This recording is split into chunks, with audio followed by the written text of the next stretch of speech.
निवासी बताया जा रहा है। सुरक्षा बल ने एक नक्सली को गिरफ्तार भी किया है। झारखंड में सुरक्षा बल और नक्सलियों में मुठभेड़ लगातार जारी है। आपकी जानकारी के लिए आपको बताते चले, इस बीच बड़ी कामयाबी सुरक्षा बल के जवानों को मिली है। एक नक्सली को गिरफ्तार किया गया, पूछताछ की जाएगी, पता लगाया जाएगा कि कहां इनका ठिकाना है और इनके जिन ठिकानों पर ये जाते हैं वहां पर कौन से लोग हैं जिनका सहयोग करते हैं इनको छिपने में। तो देखिए, तस्वीरें भी निकलकर सामने आई। 10 लाख का इनामी नक्सली पप्पू लोहारा ढेर हुआ है। तो इसके साथ ही प्रभात गंजू जो है वो मारा गया है, ऐसी जानकारी निकलकर सामने आ पा रही है। झारखंड के लातेहार से ये बड़ी खबर आपके टेलीविजन स्क्रीन पर।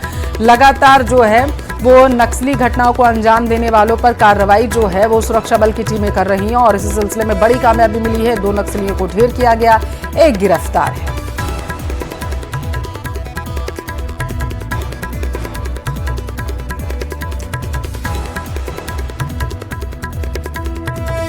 तो देखिए, झारखंड के लातेहार में दरअसल लगातार नक्सलियों की तलाश के लिए जंगल की खाक जो है वो सुरक्षा बल के जवान जो है छान रहे हैं और लगातार सर्चिंग की जा रही है। और मुठभेड़ जो है उसकी भी खबरें निकलकर सामने आई हैं कि नक्सलियों और सुरक्षा बल के जवानों के बीच में मुठभेड़ भी देखी गई है। और इस वक्त की जो सबसे बड़ी खबर है वो ये कि 2 नक्सली जो हैं उन्हें मार गिराया गया सुरक्षा बल के जवानों की तरफ से। तो वहीं एक नक्सली को गिरफ्तार भी किया गया है। ये बड़ा अपडेट इस पूरे मामले में निकलकर सामने आया। फिलहाल आपको बताते चले कि मुठभेड़ लगातार जारी है और पूरे इलाके को सुरक्षा बल के जवानों ने घेर रखा है।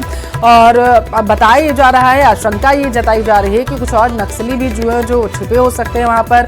यही वजह है कि लगातार सर्च ऑपरेशन चलाया जा रहा है जवानों की तरफ से और नक्सलियों को पकड़ने की तैयारी जो है वो की जा रही है। और हर एक इलाके की जांच की जा रही है सुरक्षा बल के जवानों की तरफ से, ताकि नक्सली अगर उस इलाके में छिपे हों, वहां पर अगर पनाह ले रखी हो तो पूरी तरीके से उनके मंसूबों को निस्तानाबूद किया जा सके, उन्हें गिरफ्तार किया जा सके। हालांकि 2 नक्सली हैं, उन्हें गिरफ्तार मार दिया गया है और एक को गिरफ्तार किया गया है। ये बड़ा अपडेट निकल कर सामने आया। 10 लाख का इनामी पप्पू लोहारा ढेर हुआ है।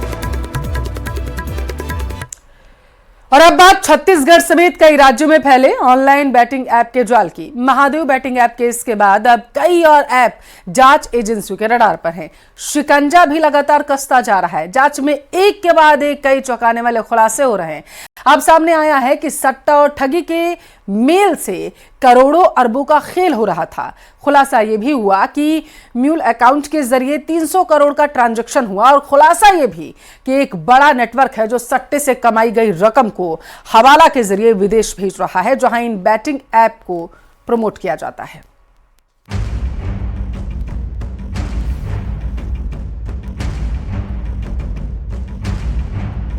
पहले महादेव बैटिंग ऐप, अब गजानन सट्टा ऐप। जैसे जैसे ऑनलाइन सट्टे के खेल की जांच आगे बढ़ रही है, वैसे बड़े बड़े खुलासे हो रहे हैं और खुलासे भी ऐसे जिनका कनेक्शन विदेशों से जुड़ रहा है, हवाला से जुड़ रहा है और एक ऐसा बड़ा नेटवर्क सामने आ रहा है जो अरबों का काला खेल खेल रहा है। ऑनलाइन बैटिंग ऐप संचालकों ने दुबई, पाकिस्तान और अरब देशों में बैठकर ऐसा जाल बुना जिसमें चुटकियों में अमीर बनने का सपना दिखाकर करोड़ों अरबों के वारे न्यारे किए जा रहे हैं। सबसे पहले प्रमोटर सट्टा ऐप तैयार करते हैं, फिर उस ऐप का पैनल अलग अलग राज्यों में सटोरियों को दिया जाता है। एक एक पैनल 20 से 25 लाख रुपए में सटोरियों को बेचा जाता है, जिनमें डिजिटल और बैंक खातों के जरिए पैसों का लेन देन होता है। गजानन सट्टा ऐप मामले में आरोपी नंदलाल लालवानी और उसके बेटे गोविंद लालवानी को गिरफ्तार करने के बाद पूछताछ में जो सामने आया, उसने बैटिंग ऐप के जामताड़ा जांच में खुलासा हुआ है कि सट्टे में जो पैसा कमाया जाता है उसे विदेश पहुंचाया जाता है। यूपी, बिहार, कोलकाता, ओडिशा, पुणे, महाराष्ट्र समेत कई राज्यों में सट्टे का जाल फैला है।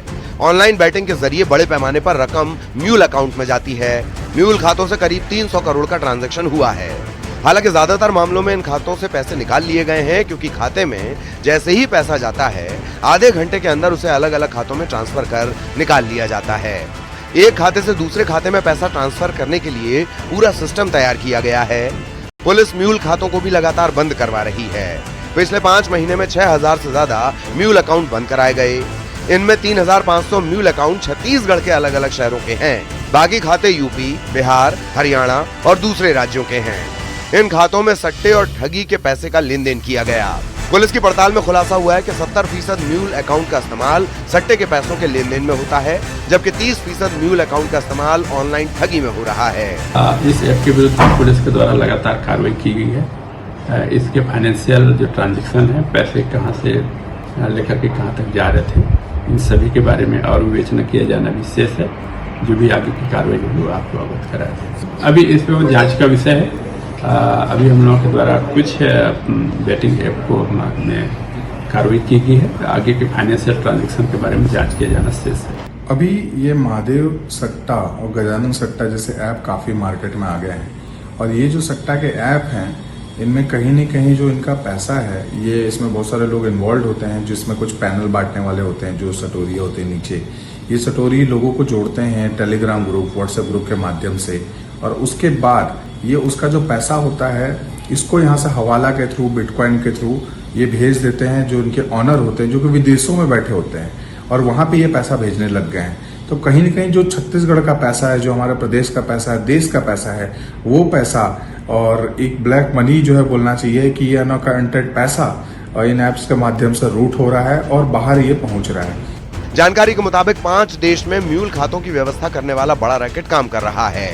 ये रैकेट चंद पैसों का लालच देकर गरीबों, खास तौर पर दिहाड़ी पर काम करने वालों का खाता खोलकर उसे ठगी और सट्टे का गैंग चलाने वालों को बेचता है।